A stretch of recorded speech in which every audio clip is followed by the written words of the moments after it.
हर महादेव, जय शिव गुरु।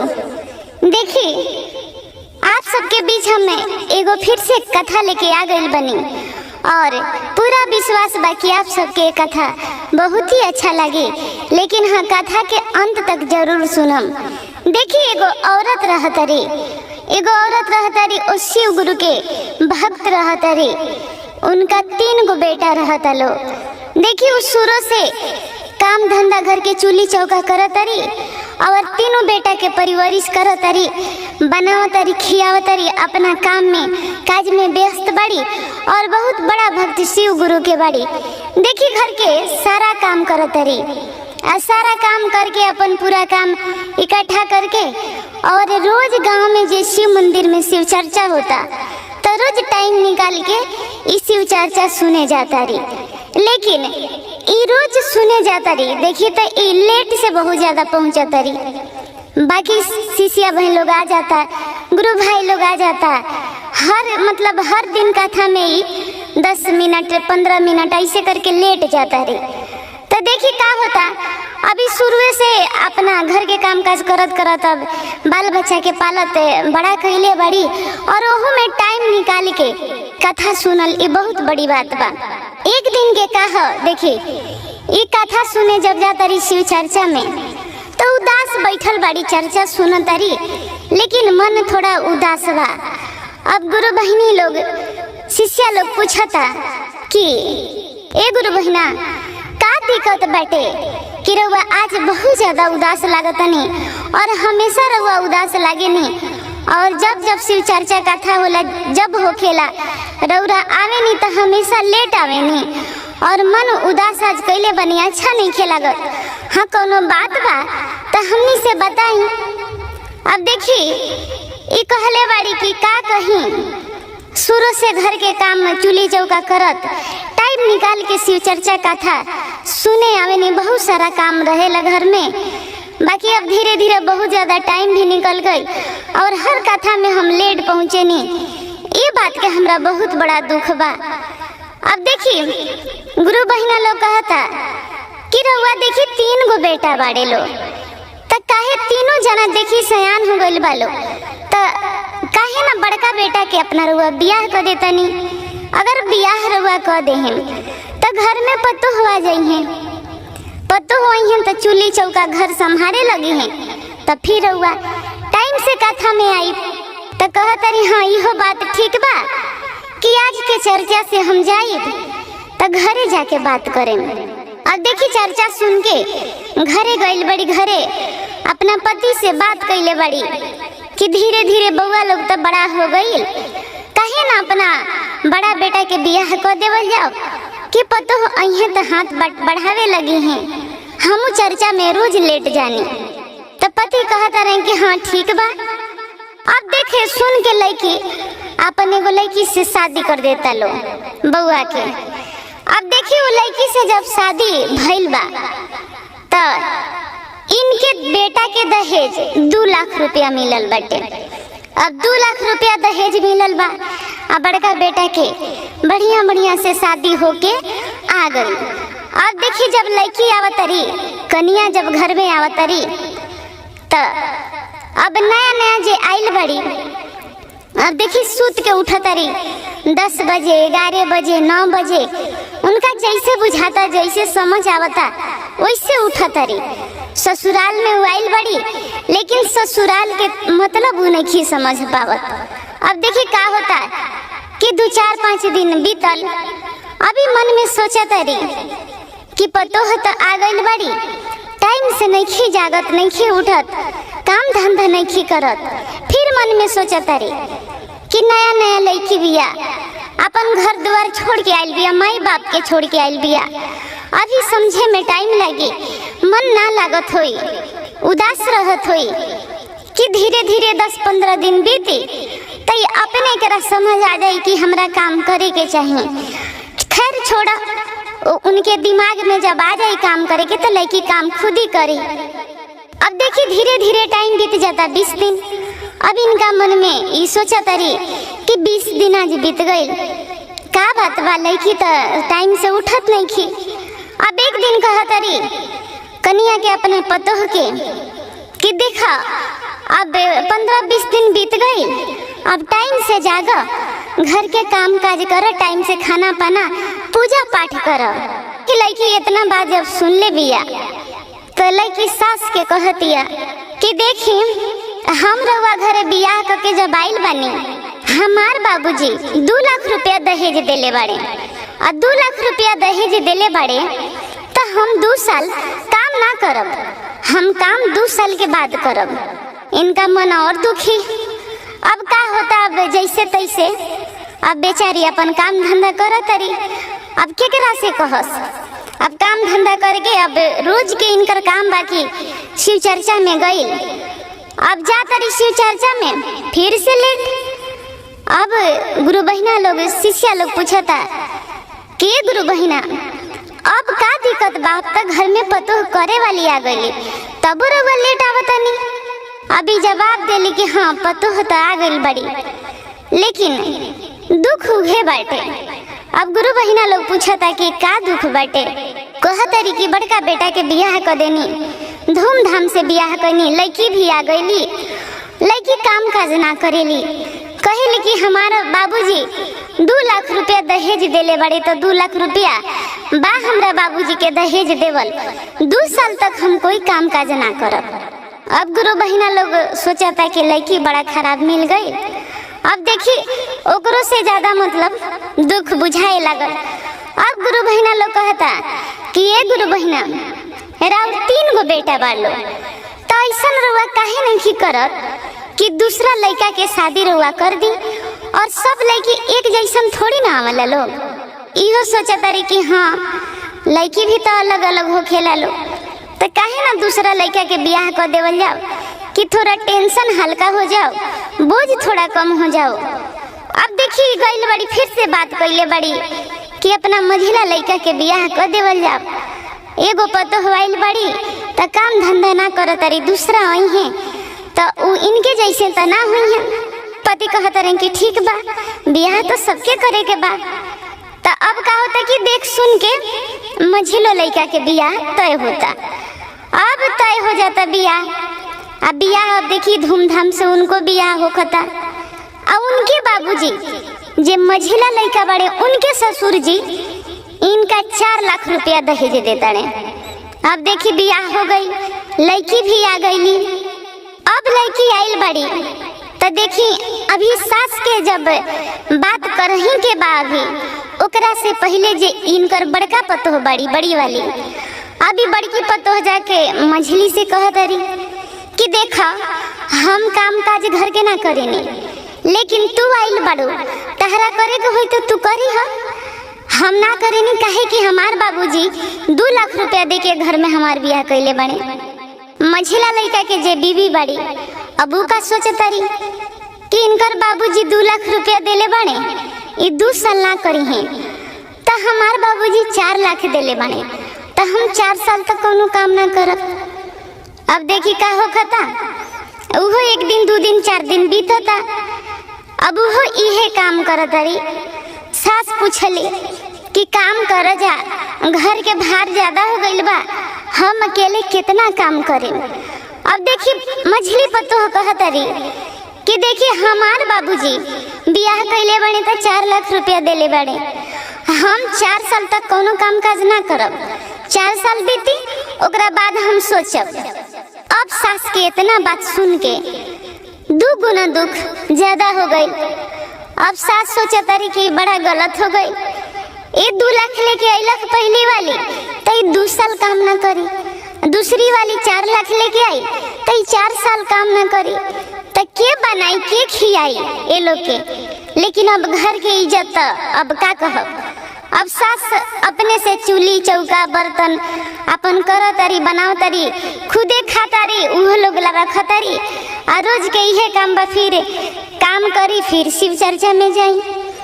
अब ओकरो से लेट इस शिव चर्चा में पहुंचा तरी, पहले 10 मिनट 15 मिनट लेट रही, तो अब देखी कि आधा कथा कहानी जब चर्चा खत्म हो जाता तो चर्चा में पहुंचा तरी। अब गुरु बहिना लोग फिर पूछत कि का गुरु बहिना पहले तो माना कि रउर एगो पतो आई रही, काम काज ना करत रही, दूसरा बेटा के रउआ शादी कर लेनी, अब पतो आ गइल बड़ी तो रउआ अब तो आधा से ज्यादा लेट करके आवतनी, काहे ना टाइम पर आवतनी। अभी बेचारी दुखी मन मरले, कहतरी कि जेतरे हम सोचले रहनी ओतरे हमार पतो ना मिलली सन। अब शिष्या लोग भी, गुरु बहिना लोग भी परेशान कि का हो गई, एगो पतो आई रही तो खराब रही, दूसरो कैसे खराब पड़ी। अभी कहतारी सारा बात बतौली जे देखी गुरु बहिना पहली पतो जे रहली वो कहली कि हमार बाबूजी 2 लाख देले बाड़े तो हम काम काज ना करब। ई मझली जे आइल बाड़ी अब ई कहतारी कि हमार बाबूजी 4 लाख रुपया देले बाड़े तो हम 4 साल तक कोनो काम ना करब। यही से हम अब आधा से ज्यादा लेट करके आवेनी। अब गुरु बहिना लोग भी परेशान, अब आपस में सोचता कि 2 बियाह भाई हमनी के कहला पे बियाह कैली, लेकिन दोनों लड़की बहुत बेकार, बहुत खराब परिवार के आ गई सन। अब देखिए वहाँ से उठल बाड़ी, ई चर्चा में जाता रही, इनकर मन लागत नहीं खे, जाता रही बैठा तारी, लेकिन सुना तारी कुछ ना सुना तारी। इनकर मन अब दिमाग टेंशन में पड़ल बा कि 2 गो पतोहवा गईली सन, उससे ज्यादा दुख हमरा बढ़ गईला, दुख लागल बाटे। अब देखी तीसरा बेटा के बियाह अपना पति से बात करत रही कि जी काहे ना तीसरा वाला बबुआ के अपना बियाह करल जाओ, लेकिन बियाह करब तो एकदम गरीब घर के लड़की खोजब, आ कोनो दान दहेज के बात ना करब, गरीब लड़की होखी, संस्कारी लड़की होखी, ओकरे से छोटका बबुआ के अपना बियाह होई। अब ये लोग बियाह के फेर में पड़ल बा और ढूंढ भी ले बाटे एगो गरीब परिवार के बेटी, बिना दान दहेज के लड़की कि हमनी के 1 रुपया दहेज ना चाहे, हमनी ऐसे ही बियाह करेम सन। आ तीनों लड़का के पढ़ा लिखा के सबके मतलब काम लायक बना देले रही। अब का होता कि वो गरीब लड़की से इनका तीसरा बेटा के बियाह होखता और अच्छा से बियाह होखता, धूमधाम से बियाह होखता। अब तीसरा जे पतो आइल बाड़ी तो का होता कि अब आज आइल बाड़ी और आज दिन रात बीतल बा, काल सुबह वो सास से पहले उठ जाता रही, उठ के जौन उनका बुझाता टे काम काज अपन करता रही। अब 2-4-5 दिन बीतता, वो बिना मतलब जगैले तीसरी वाली पतो सास सुतले बाड़ी, तले उठ के अपन झाड़ू पोछा बर्तन खाना पाना अपन कर ले। लेकिन देखी वो लड़की इतना संस्कारी रही जे केकरो से मुंह ना लागस, अब नहीं केकरो से दाज पटीदारी करस कि वो नहीं खी करत हम काहे करें। वो घर भर के खाना बनाओस और खुश रहस, और ये बात की भी उनका बड़ा खुशी रहे कि हमारे सास ससुर बड़ा लायक मिलल बा, 1 रुपया दान दहेज हमरा गरीब बाबूजी से नहीं खेले ले। अब एकदम बिंदास काम करत रही, अपन काम धंधा करके सास के पाँव भी दबावत रही, हर बात सास के मानत रही। अब सास मन में सोचत रही कि हाँ ई पतो जे बाड़ी ई हमरा लायक मिलल बाड़ी। अब देखी कि अब शिव चर्चा में जाता रही तो टाइम से पहले चल जाता रही, 2-4-5-10 मिनट टाइम से पहले चल जाता रही। अब जे गुरु बहिना लोग शिष्या लोग आइल बा पूछा था कि तीसरी लड़का ये गुरु बहिना बियाह कैनी है, तीसरी लड़का के लड़की कैसन मिलल बाड़ी। बड़ा हंस के कहली कि बड़ा सुंदर बड़ा सुशील पतोह मिलल बाड़ी, बड़ा संस्कारी मिलल बाड़ी, कि आइल बाड़ी तब से कबो ना बैठेली, सारा काम काज करेली। आ हम शिव चर्चा के जब कहिनी तो हमरा से वो पहले कहेली कि अम्मा जी रउआ शिव चर्चा में जाई, टाइम हो गइल बा, बड़ा धन्य हो गई वो लड़की के हम पाके। अब गुरु बहिना लोग सोचता कि चलो 2 गो नानी मन मिलली सन, लेकिन तीसरी पतोह से तो गुरु बहिना खुश बाड़ी। अब देखी चर्चा सुन के गुरु बहिना लोग अपना घरे जाता पर प्रसाद लेके, और ये अपना घरे आइल बड़ी। अब रहता लो खूब हंसी खुशी से रहता लो। एक दिन के बात है कि इस सास पतोहे लोग परब भूखल बा। अब देखिए परब भूखल बा, उ 2 पतोह के कोनो मतलब ना रहे, परब से तीज त्योहार से उनका कोनो मतलब नहीं, कि वो लोग के बस खैला से पेट भरला से मतलब बा। लेकिन ये पतोह रली सब परब तीज मानस और करस भी। अब उ लोग भूखल बा, व्रत भूखल बा। आ सास से कहली पतोह के कि हमनी के व्रत भूखल बानी सन कि चला हमनी के गंगा स्नान करके आवल जाओ। छोटकी पतोह कहली कि चली ठीक बाटे। अब देखिए सास छोटकी पतोह के लेके कपड़ा लत्ता लेके अपन गंगा स्नान करे चल गइल बड़ी। अब तब तक ये दो पतोह लोग घरे बाटे, घर में बाटे। अब देखिए शिव गुरु का कइले बानी कि अपन भेष धारण करके बदल के जोगी फकीर के रूप में आ गइल बानी और एगो सारंगी ले ले बानी, बजावतनी गावतनी और जाके उहे दू पतोह जो लोग बाड़ी लोग उनके द्वार पे चौकी रख रहता तखत ओकरे पे जाके बैठ के सारंगी अपन बजावतनी अपन गावतनी प्रेम धुन में लागल बानी। अब बड़की पतोह और मझली पतोह के कान में आवाज पड़ल बा सारंगी के। अब इ लोग सोचता कि के आके बजावता द्वार पर डिस्टर्ब कइले बाटे। ओ लोग के सारंगी के आवाज अच्छा ना लगत रहे।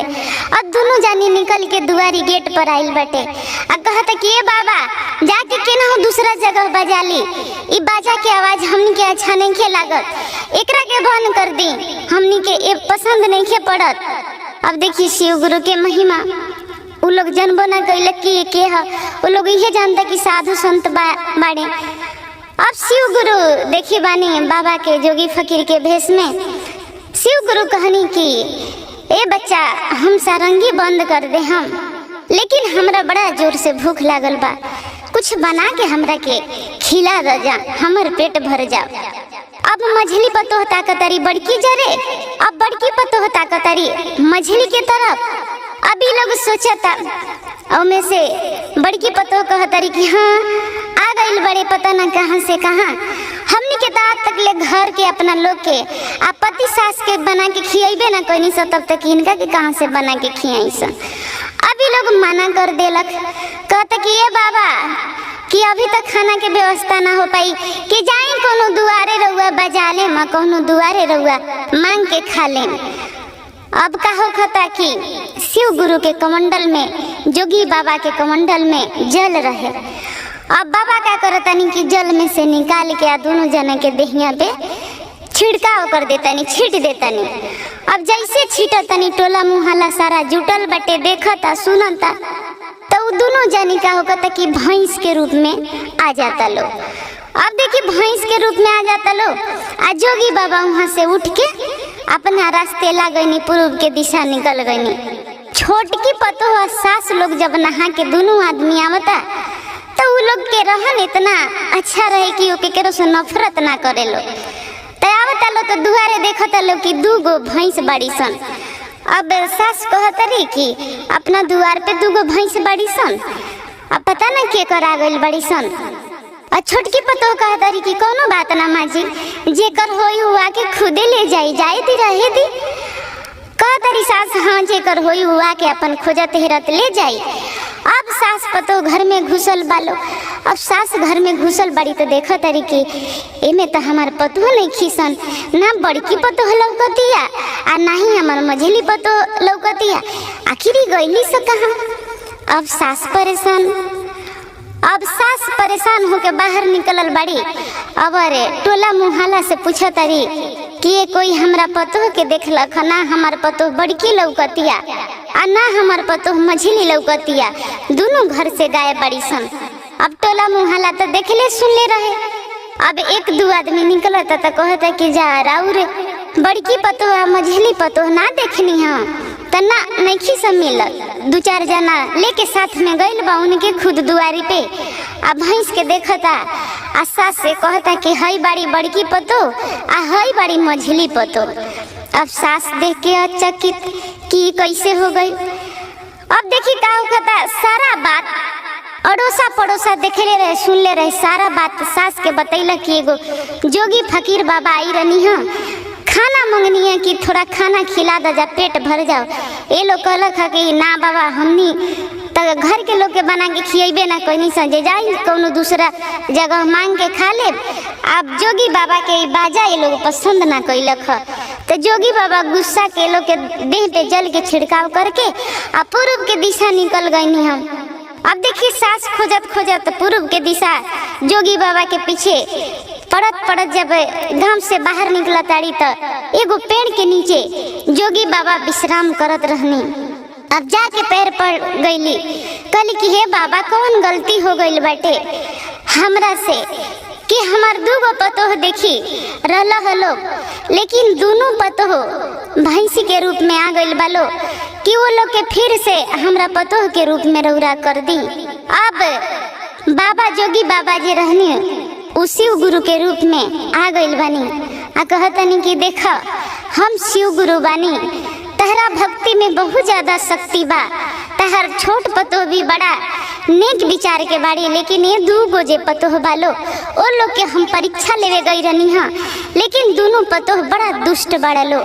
फिर गोड़ पकड़ली कि हे गुरु हे शिव गुरु पतोह हवा लोग माफ कर दी, क्षमा कर दी, हम गलती के माफी मांगतनी, क्षमा मांगतनी कि उ लोग के आदमी के रूप में ला दी। शिव गुरु कहतनी कि तू देखा जवना मंदिर में भक्ति भजन करे जालू, चर्चा करे जालू, उस शिव मंदिर में पहुंच जाइह आ शिवलिंग से जल रोक के ले आके थोड़ा थोड़ा दोनों के पिला दिया आ तू ये लोग के दोनों जना के देह पे छिड़काव कर दी है, ये लोग फिर आदमी के भेष में आ जाई। ठीक वैसे ही सास कैले बड़ी, जाके वहाँ से जल ला के पिला के आ देह पर छिड़काव कर देले बड़ी, ये लोग आदमी के रूप में आ गईल बा। आ सारा बात सास बतवले बड़ी जे हमरा दुआरे दरवाजा आई रहे उ शिव गुरु रहनी, तहनी के कितना अत्याचारी पतोह बाड़ू लोग। पतोह लोग घबरा जाता और अपना गलती के हाथ जोड़ के माफी मांगता कि हे बाबा हे शिव गुरु हमरा के माफ करी, बड़ा गलती हो गई लख। अब शिव गुरु माफ कैले बानी। अब देखी सारा परिवार में राय विचार हो गईल बा, एक दूसरा के समझे लागल बा लोग और दोनों पतो शिव शक्ति जान गईल लोग, शिव गुरु के महिमा से परिचित हो गईल लोग कि शिव गुरु के महिमा अपार बा। प्रणाम कैले बा लोग और एक दूसरे से माफी मांग के और अपना परिवार में खुशी खुशी वापस लौट गईल बा लोग। एक कहानी पूरा सुन ले बानी तो हर हर महादेव जरूर कमेंट में लिख दी।